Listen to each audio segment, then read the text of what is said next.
भारत में अक्सर ऐसी जगहें और ऐसे लोग मिलते हैं जहां इतिहास और मिथक के बीच की लकीर थोड़ी धुंधली पड़ जाती है। तो क्या होता है जब एक श्रापित नदी और एक विद्रोही संत की कहानियां एक दूसरे से आ मिलती हैं? चलिए, आज भारत की कुछ ऐसी ही रहस्यमयी कहानियों में उतरते हैं। जरा सोच कर देखिए। एक तरफ एक ऐसी नदी है जो दशकों तक खौफ का दूसरा नाम थी, और दूसरी तरफ एक ऐसी राजकुमारी जिसने भक्ति के लिए पूरे साम्राज्य को चुनौती दे दी। एक तरफ चंबल है, डाकुओं का गढ़।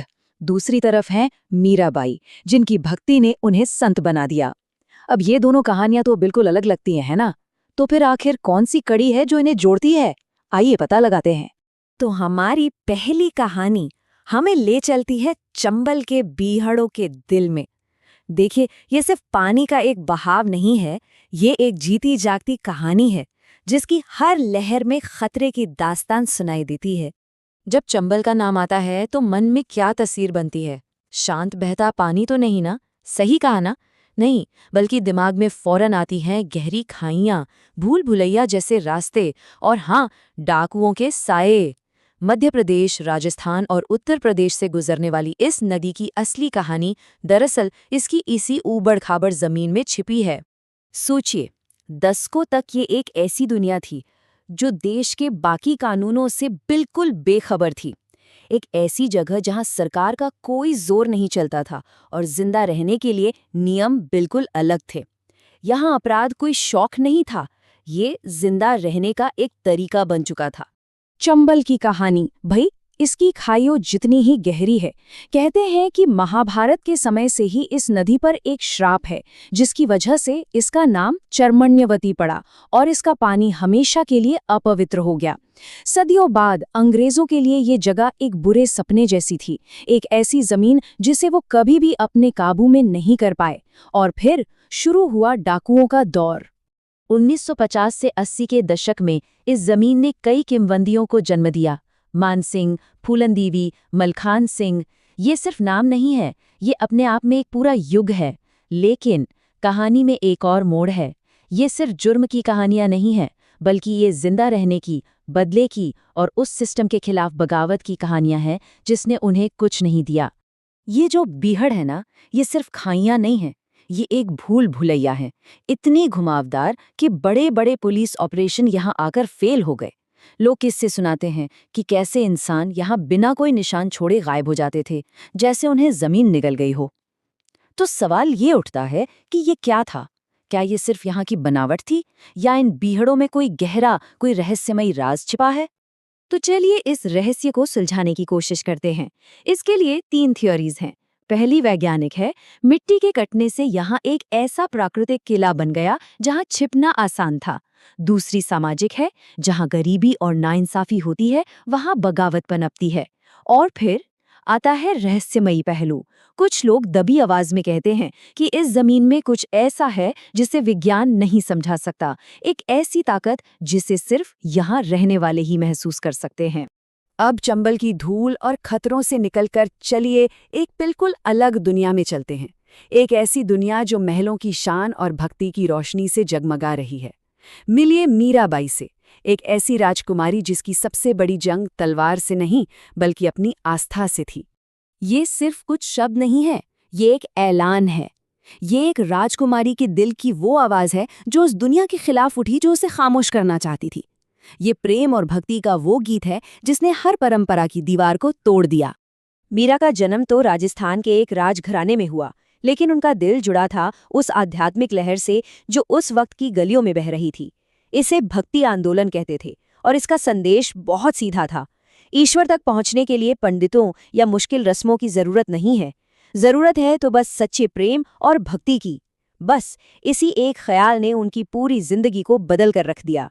जरा सोचिए, कैसी कश्मकश रही होगी।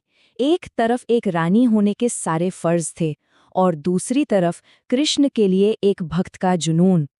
मीरा के लिए ये एक नामुमकिन चुनाव था।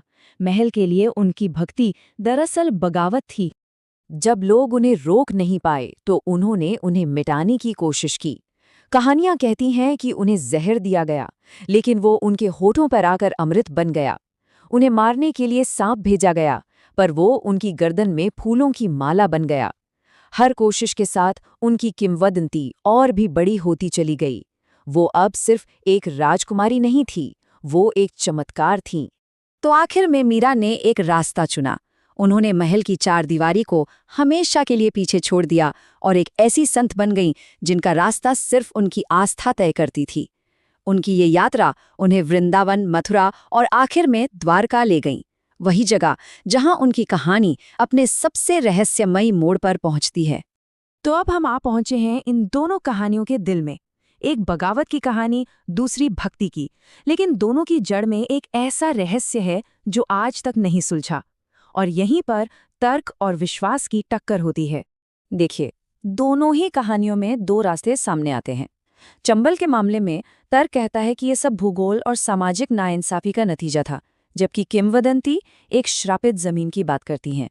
वहीं मीराबाई के लिए तर्क कहता है कि ये एक स्वाभाविक मृत्यु थी जिसे बाद में कहानी बना दिया गया, जबकि विश्वास कहता है कि ये एक दिव्य मिलन था, वो अपने प्रभु श्री कृष्ण में विलीन हो गई। तो चंबल के बारे में क्या माना जाए? क्या ये बस सही हालातों का एक नतीजा था, सही जगह, सही सामाजिक तनाव, या फिर उस शाप की कहानियों में वाकई कोई सच्चाई है, कोई ऐसी ऊर्जा जो आज भी उस जमीन में मौजूद है? और मीराबाई के बारे में, क्या उनकी कहानी एक स्वाभाविक अंत को खूबसूरती से बताने का तरीका है जिसे उनके मानने वालों ने एक किंवदंती बना दिया, या फिर वो भक्ति का सबसे बड़ा प्रमाण था जहां प्रेम इतना गहरा हो जाता है कि भक्त और भगवान के बीच का फासला ही मिट जाता है? इसका जवाब शायद इस बात में है कि उसे दिमाग से समझा जाए या दिल से महसूस किया जाए। चंबल और मीराबाई, डाकू और संत। तो सवाल ये है कि ये कहानियां, ये किंवदंतियां सदियों बाद भी आखिर क्यों जिंदा रहती हैं? इनका जवाब तथ्यों में नहीं है, बल्कि उन एहसासों में है जो ये जगाती हैं। देखिए, एक बहुत ही जरूरी बात है समझने वाली। इतिहास हमें बताता है कि क्या हुआ, लेकिन किंवदंतियां हमें बताती हैं कि जो हुआ वो क्यों मायने रखता है। ये कहानियां इसलिए जिंदा नहीं हैं क्योंकि ये 100% सच हैं, ये इसलिए जिंदा हैं क्योंकि ये इंसानी जज्बातों से जुड़ी सच्ची कहानियां हैं। चंबल की कहानी हमें बगावत और मुश्किल हालातों में जिंदा रहने की हमारी अपनी इच्छा की याद दिलाती है, और मीरा के भजन हमें अवज्ञा की शक्ति, विश्वास की ताकत और बिना शर्त प्रेम की खूबसूरती के बारे में बताते हैं।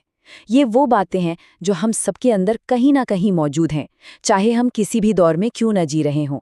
और बस यहीं पर एक आखिरी सवाल उठता है, किंवदंतियां सिर्फ अतीत में नहीं बनती, वो आज भी बन रही हैं, इसी पल। आज की दुनिया के नायक और खलनायक कौन है?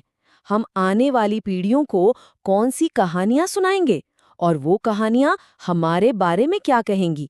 सोचने वाली बात है ना?